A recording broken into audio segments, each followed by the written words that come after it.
बिस्मिल्लाहिर्रहमानिर्रहीम। अस्सलाम वालेकुम नाज़रीन, आप यूट्यूब चैनल देख रहे हैं। मैं इमरान खान हूँ। नाज़रीन, 2025 गुजर गया। 2026 पे बात करेंगे, लेकिन एक आधे दिन में करेंगे। 2025 में क्या हुआ ये बहुत इम्पॉर्टेंट है और वही हमें बताएगा कि 2026 में क्या होने जा रहा है। मेरे पास यहाँ कुछ खबरें भी हैं, वो भी आपके साथ शेयर करता हूँ। लेकिन सबसे पहले 2025 मेरे लिए तो बहुत अजीब साल था। यानी मैं अपने घर से बहुत दूर आ गया, अपने वतन से बहुत दूर आ गया, और पूरा साल वापस जा पाऊँ इसका कोई सिलसिला ही नहीं बना। तो पाकिस्तान में लाकानूनियत का सिलसिला थमेगा इंशाल्लाह। 2025 में नहीं जा पाया, 2026 में घर वापस चला जाऊंगा इंशाल्लाह।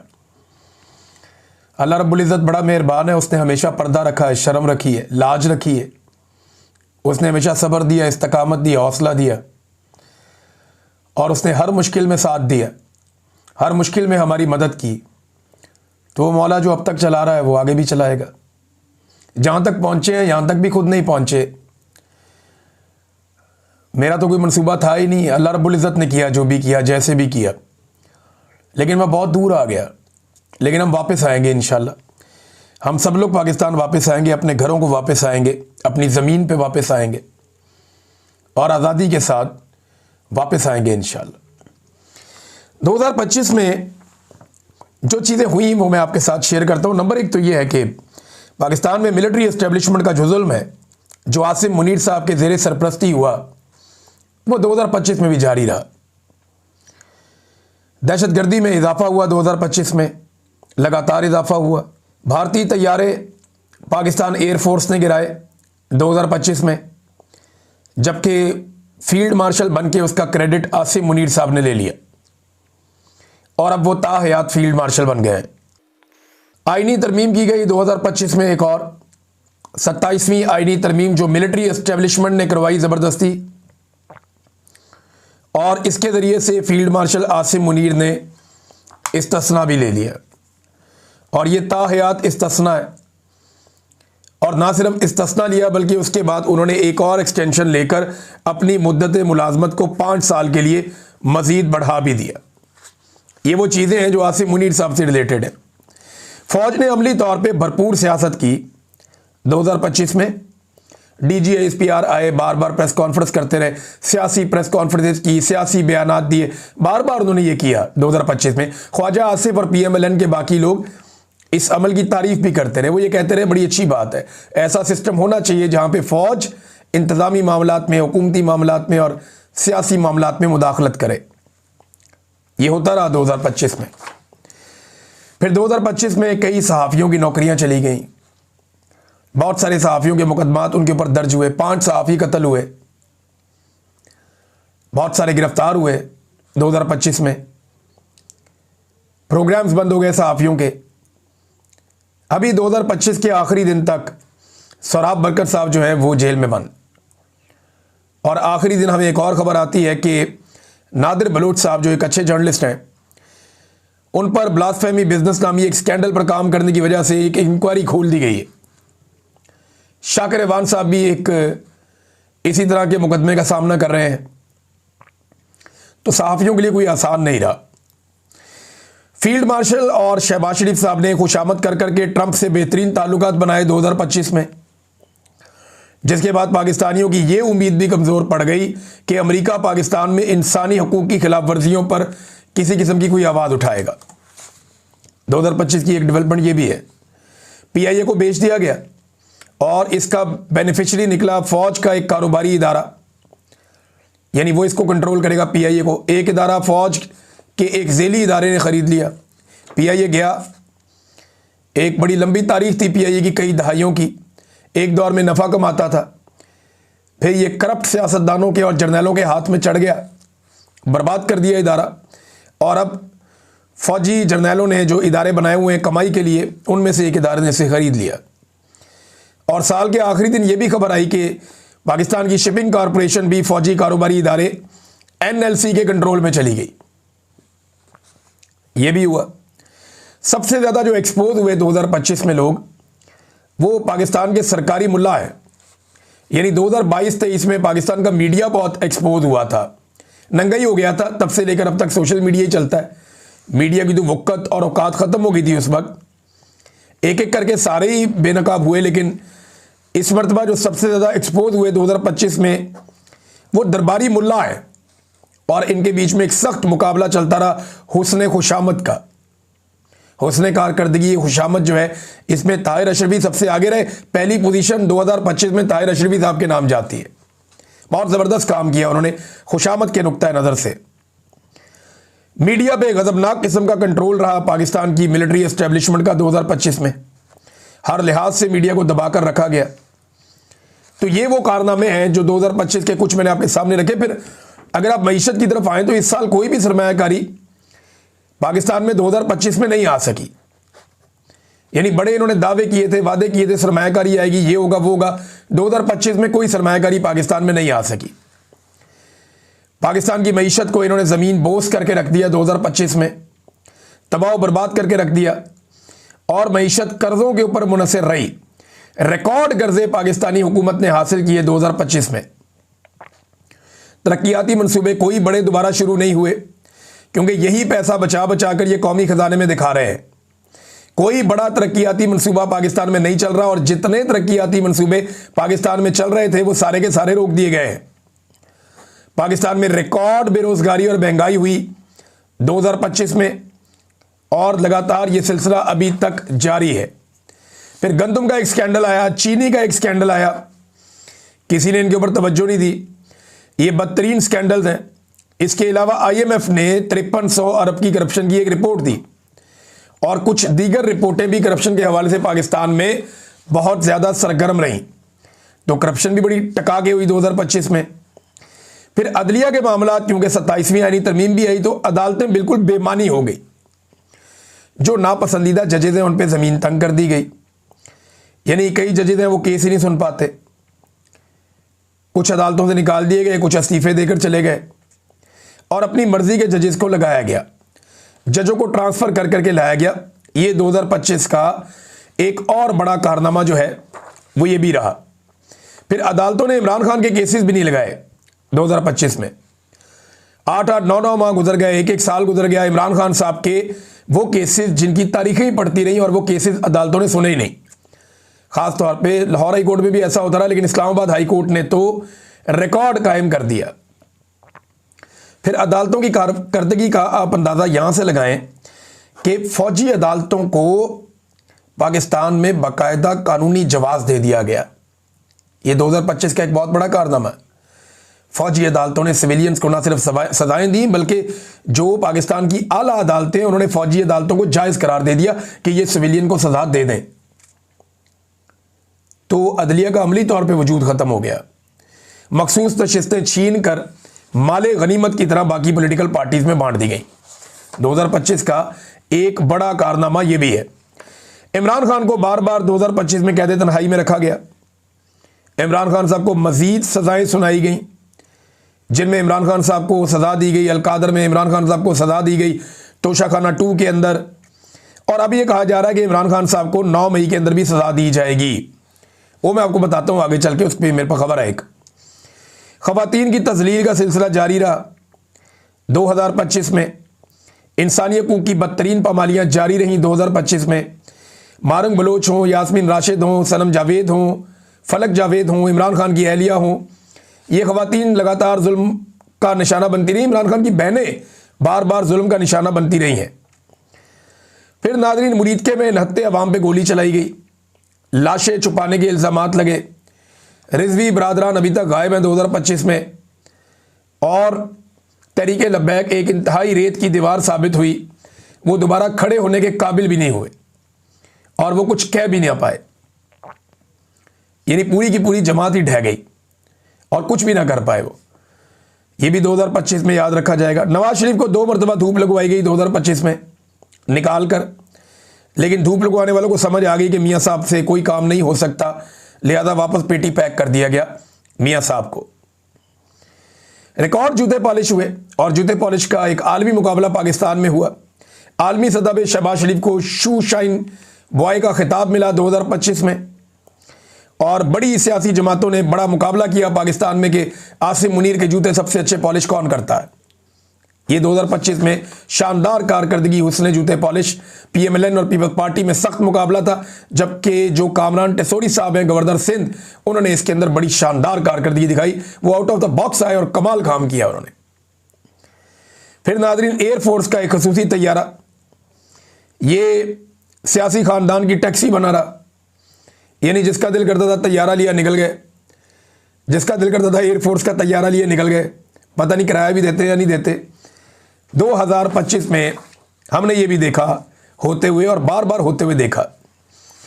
2025 का जो पूरा साल है, इसमें पाकिस्तान तहरीक इंसाफ के सोशल मीडिया ने दीगर सियासी जमातों और एस्टेब्लिशमेंट के अलावा आपस में भी खुलकर लड़ाई की है।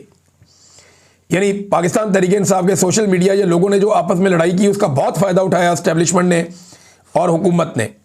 एक दूसरे पे टका के फतवेबाजी की गई कि ये भी कंप्रोमाइज़ है, वो भी कंप्रोमाइज़ है, ये भी गद्दार है, वो भी गद्दार है। तो एस्टेब्लिशमेंट से लड़ी तहरीक इंसाफ और उसका सोशल मीडिया, और जो मौजूदा हुकूमती जमातें उनसे भी लड़ी, लेकिन आपस में भी बड़ी टका के लड़ाइयाँ की इन्होंने। लेकिन अब 2025 के इख्तिताम में मैं देख रहा था कि एक सोच पैदा हो रही है तहरीक इंसाफ में कि इसका उन्हें नुकसान हुआ और अब वो इकट्ठे होना चाहते हैं। हो सकता है कि आने वाले दिनों में ये सेंस प्रिवेल करे और पाकिस्तान तहरीक इंसाफ ज़्यादा मजबूती के साथ वो चीज़ें कर सके जो वो पहले से करना चाह रही।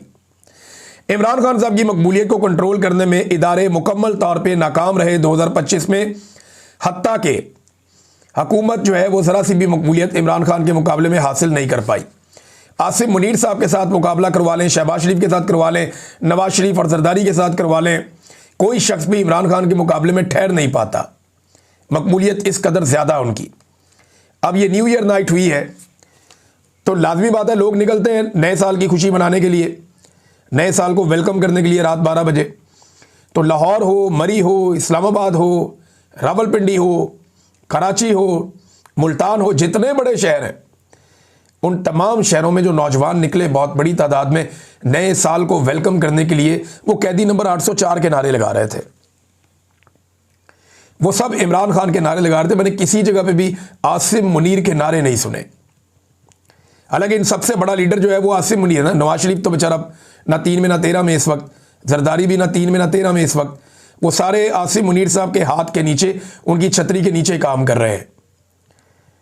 इनका कद कितना भी बड़ा हो जाए, आसिम मुनीर साहब के हाथ के नीचे रहकर इन्हें काम करना है। और ये आसिम मुनीर साहब को अपना लीडर तस्लीम कर चुके हैं, उनकी तारीफें करके, उनकी मौजूदगी में और गैर मौजूदगी में। तो कोई भी जगह पे मैंने नहीं देखा कि आसिम मुनीर के नारे लग रहे हों, लेकिन हर तरफ मैंने देखा कि न्यू ईयर नाइट पे इमरान खान के नारे लगे हैं, कैदी नंबर 804 के नारे लगे हैं। 2025 में ही इमरान खान ने गंडापुर की जगह सुहेल अफरीदी को वजीर आला खैबर पख्तूनख्वा बना दिया, और इसी सुहेल अफरीदी को इस वक्त अपने पहले बड़े इम्तिहान का सामना है। यानी इमरान खान ने जो पहली बड़ी ड्यूटी लगाई है वो अब सुहेल अफरीदी उसका सामना कर रहे हैं, और वो है स्ट्रीट मूवमेंट। किस तरीके से सुहेल अफरीदी एक बड़ी स्ट्रीट मूवमेंट खड़ी कर सकते हैं।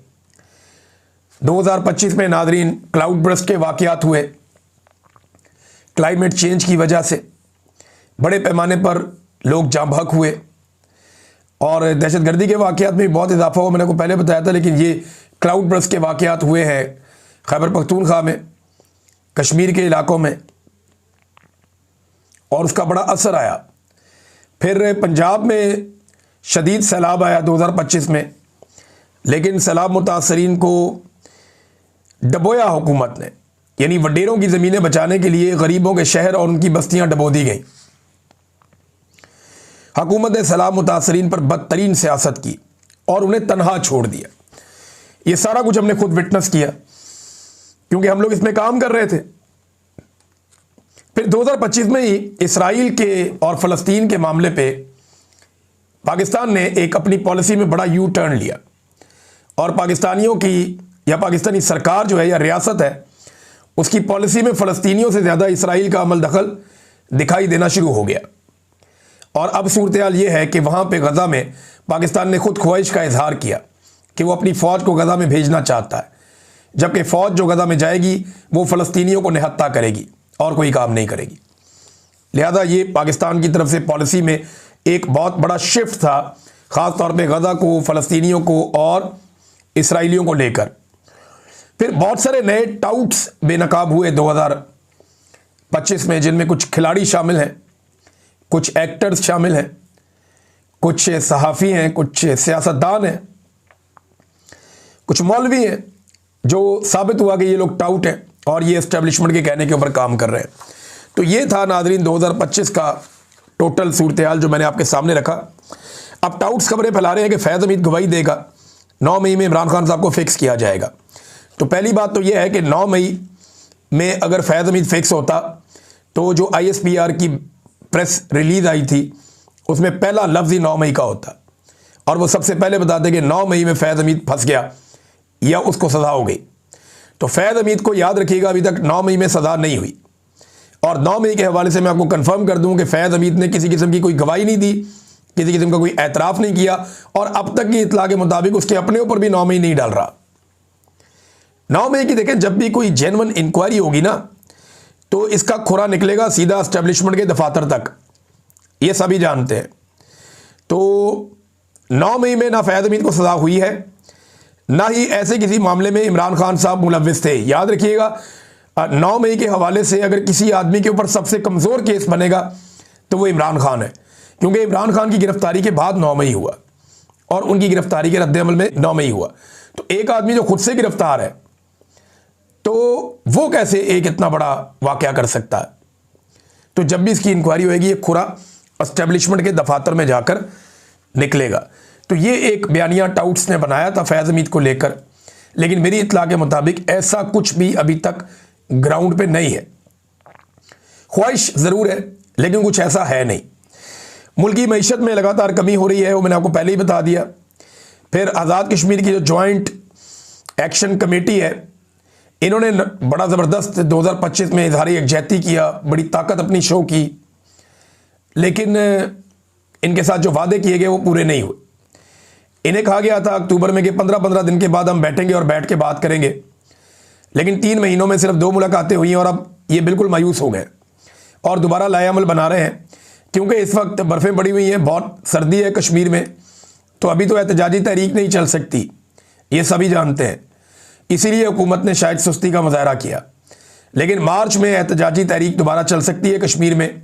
मार्च, अप्रैल, मई ख़तरनाक होगा हुकूमत के लिए, लिहाजा हुकूमत को होश के नाखून लेने चाहिए, वरना जॉइंट अवामी एक्शन कमेटी बहुत मायूस हो गई है, वो दोबारा से अपनी एक्टिविटीज़ करेंगे। फील्ड मार्शल ने एक स्टेटमेंट दिया साल के आखिरी दिन में, उन्होंने कहा जी ज़ाती और सियासी मफादात पर मबनी एजेंडों को मुस्तरद करना रोशन मुस्तकबिल के लिए ज़रूरी है। तो फील्ड मार्शल साहब, ये ज़ाती एजेंडा ही तो था जब पाकिस्तान में पूरा का पूरा मैंडेट ही चोरी कर लिया गया। ये ज़ाती मफाद था, ज़ाती फ़ायदा था और चंद लोगों का सियासी फ़ायदा था, और ये सियासी और ज़ाती एजेंडा था कि पूरा का पूरा पाकिस्तान का इलेक्शन चोरी कर लिया गया। इसीलिए आज पाकिस्तान एक कदम भी आगे नहीं बढ़ रहा। अगर ये काम आप लोग ना करते तो आज पाकिस्तान के अंदर लोगों को एतमाद होता, लोग यूं मुल्क छोड़ छोड़ कर ना भागते। नाज़रीन, 2026 का जो पहला टॉप ट्रेंड बना पाकिस्तान में, इवन बरतानिया में, वो है 2026 ईयर ऑफ इमरान खान। यानी इन्होंने इतने प्रोपेगेंडे करवाए, ये कर वो कर, जनाब टैरो कार्ड वाले बैठा दिए, नजूमी बैठा दिए, इमरान खान का कुछ नहीं बनना, इसका कुछ नहीं होना, उसका कुछ नहीं होना, फील्ड मार्शल की सत्ते खैरा, इस किस्म के इन्होंने बहुत सारे नजूमियों से बयानात दिलवाए, और ये करते हर साल करते हैं। और हमारे एंकर लेकर बैठ जाते हैं लोगों को बेवकूफ़ बनाने के लिए। इनको अपने घर का नहीं पता इनके साथ कल सुबह क्या होना है, इनको बिल्कुल किसी बात का नहीं पता। तो जनाब टॉप ट्रेंड फिर भी इसके बावजूद चल रहा है कि 2026 ईयर ऑफ इमरान खान, ये है नाज़रीन पाकिस्तान की आवाज़। और पाकिस्तान तहरीक इंसाफ को जो लोग ये कह रहे थे कि इनकी ज़बान ठीक नहीं है, ये बात ठीक नहीं करते, वो किस तरह एक्सपोज होंगे इसका किसी को आइडिया भी नहीं था। ये जो शफीउल्लाह जान साहब ने कहा, उन्होंने एक टॉक शो में आकर कहा जी जो उन्होंने कहा वो उन्हें नहीं कहना चाहिए था। ये हीट ऑफ द मूवमेंट में उनके मुंह से ये बात निकल गई, और जिसकी भी दिलादारी हुई है मैं उनसे माजरत चाहता हूँ। कितनी पॉजिटिव बात है, क्या कोई ऐसे माफ़ी मांगता है?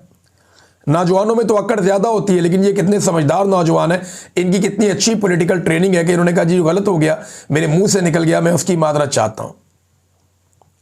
लेकिन दूसरी तरफ से क्या कभी किसी ने माफ़ी मांगी अपनी घटिया और बेशर्मी वाली बातों पे? अभी ये कादर मंदोखेल और हाफिज मियां नमान ये दोनों टीवी पे लड़ पड़े आपस में। वो एक कहता है जूते पॉलिश करता है, वो कहता है तुम बेशर्म हो, कहता है तुम्हारा बाप बेशर्म हो, कहता है तुम बेगैरत आदमी हो, वो कहता है तुम्हारा बाप बेगैरत आदमी है। वो कहता है जनाब ये कर देंगे वो कर देंगे, इसके मुंह को ये कर दो उसको ये कर दो, ये मुंह का यार है, गालम गलोच। वो बेशर्मी इन दोनों ने की है कि अगर आप वो क्लिप सुने आपके कानों से धुएं निकल आएंगे। टीवी के ऊपर बैठ के एक नून लीग का एक पीपल्स पार्टी का आपस में जानवरों की तरह ये लोग लड़े, जानवरों की तरह। और ये कहते हैं पाकिस्तान तहरीक इंसाफ बदतमीज है। वहां पे नईम हैदर पंजूता साहब बैठ के सुन रहे थे कि लड़ो आपस में, करो बदतमीजी। तो ये बेशर्मी और बदतमीजी जो है ये लोग होते हैं या पॉलिटिकल पार्टियों की बात पॉलिसी होती है। और नवाज शरीफ ने पॉलिसी के तहत हमेशा ऐसे लोगों से ताल्लुकात बनाए हैं जो लोग घटिया जबान इस्तेमाल करते हैं या गालम गलोच करते हैं। उनके साथ इनकी तस्वीरें भी हैं। साल के पहले दिन नाजरीन हुकूमत ने कुछ पेट्रोल सस्ता कर दिया और LPG महंगी कर दी। ये एक तरफ से हुकूमत का आवाम का बाजू छोड़ते हैं, हल्का सा ढीला छोड़ते हैं, दूसरी तरफ बाजू मरोड़ देते हैं। तो इनके दिमाग में इसके अलावा कुछ और आता नहीं है। आवाम को तकलीफ देने के अलावा इन्होंने कुछ किया नहीं है। कुछ और खबरें हैं नाजरीन नेक्स्ट व्लॉग में आपके साथ शेयर करूंगा। अब तक के लिए इतने, अपना ख्याल रखिएगा अपने इस चैनल का भी। अल्लाह हाफ़िज़।